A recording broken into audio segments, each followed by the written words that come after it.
I'm Shane Wilson, Fishing's Future. Today we're going to be talking about learning the art of fly casting. This is just the very beginning steps that you need to take after you purchased your fly rod. If you're watching this video, you probably already bought one or you're considering it. Fly fishing is one of the easiest methods to fish. It's been out there for thousands of years, and yet people think that fly fishing is strictly for small trout in mountain streams. I've fly fished in 49 states across America. One of the best places that I fly fish currently is in the Gulf of Mexico or deep South Texas on the salt flats. But I don't care if there's a fish in any water, that fish will take a fly if you can get it to him. So what I'm going to do today is to teach you how to properly hold your rod and how to begin your casting stroke and the 4 or 5 basic things that you need to keep in mind in order for you to start fly casting. Remember, it's very easy to learn and very difficult to master because it truly is an art form of fishing. So let's jump right into it. The very first thing I want to talk about is the grip. When I grip my fly rod, I need to grip my fly rod with my thumb on top, right directly on top. A lot of people I see grip it like this, and when they do that and they go to cast, that rolls that rod because that hand rotates in a different angle. When you want to cast, you want your thumb directly on top. I usually keep my fly line right in on my middle finger so that I can control that line. When I go to cast at a longer distance, I eventually will take and hold the fly line in my left hand or my offhand, which I use as an anchor and line control. If you don't, then your fly line is pulling through all the time and you can't generate any energy for your cast.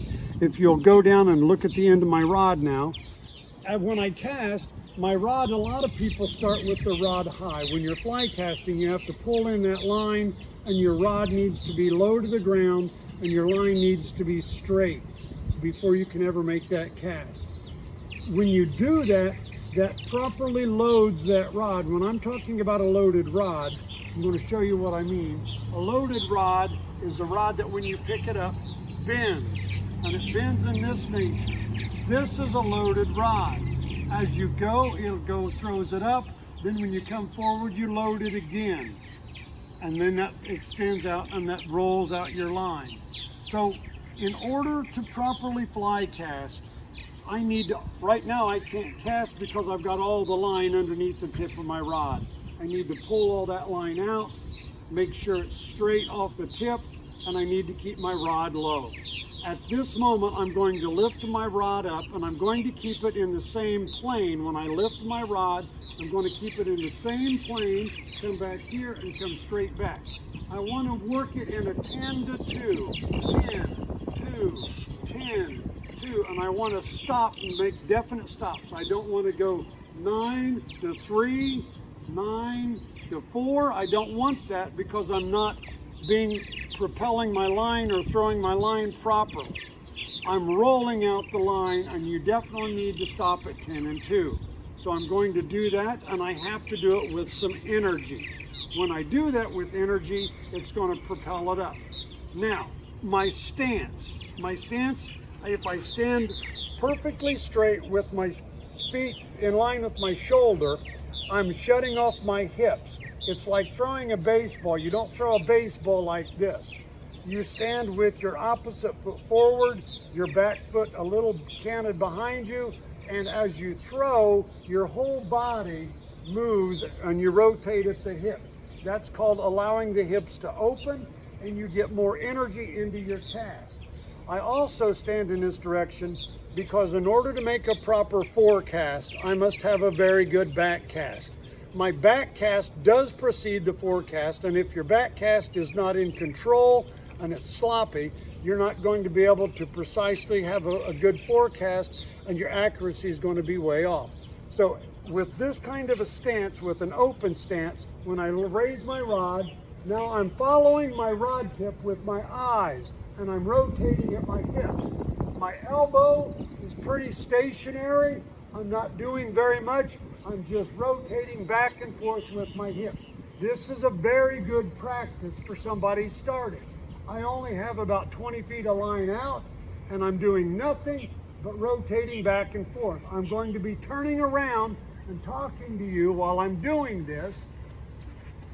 There, I just turned around and I'm watching my rod tip, which allows me to see my back cast and my forecast.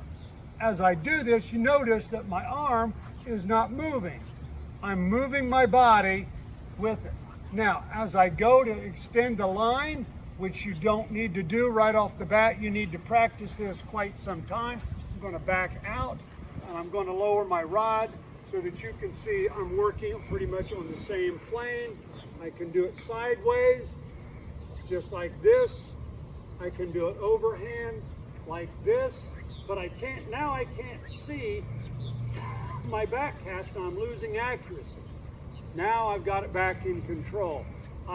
Guys, I cannot stress how important it is for you to keep your eye on your rod tip.